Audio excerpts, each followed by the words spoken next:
তেলের সংকট অবশ্যই হবে, না হলে পরে এত হঠাৎ করে এরকম ক্রাইসিস হলো কেন? না, অবশ্যই একটা সমাধান উপর লেভেল থেকে তো আসতেই হবে। হ্যাঁ, তা নাহলে পরে তো আমাদের সাধারণ মানুষের চরম ভোগান্তি। আর সামনে ঈদ, সব জায়গায় গ্যাঞ্জাম।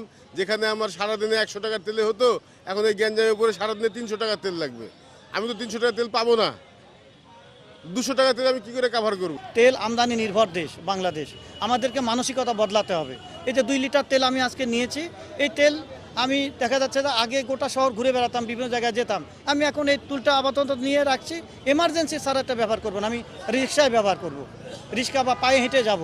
এটা আমাদের মানসিকতার পরিবর্তন করতে হবে।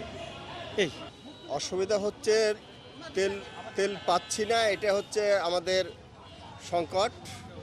এটা সরকার তেল আছে বলছে, তাহলে এটা সংকট যদি হয়ে থাকে তাহলে এটা কৃত্রিম সংকট বলে আমি মনে করছি। নগদ নিয়ে এলো হার না মানা হার অফার। সর্বনিম্ন 10,000 টাকা রেমিটেন্স নগদে পাঠালে থাকছে স্বর্ণের হার জেতার সুযোগ। আসল সংকট তো উপসাগরের যুদ্ধের কারণে হরমুজ প্রণালী বন্ধ হয়ে গেছে, এটা আমরা জানি। সেখান থেকে এই সংকটটা সৃষ্টি হয়েছে। চাহিদা মিটবে সেটা না, বিষয় হচ্ছে যে সব কাজেই ব্যবহার করা যাবে না। অনেক সময় সাইকেলও চালাইতে হবে আমাদের, যেখানে হেঁটেই প্রয়োজন সারা যাবে সেখানে হেঁটেই সারতে হবে। ইমার্জেন্সি পিরিয়ডে আমাদের এইভাবে চলতে হবে। চাপটা গতকালকে থেকে বেশি।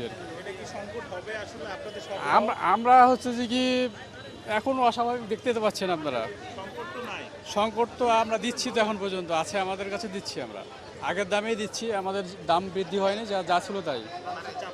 মানুষের চাপটা বেশি।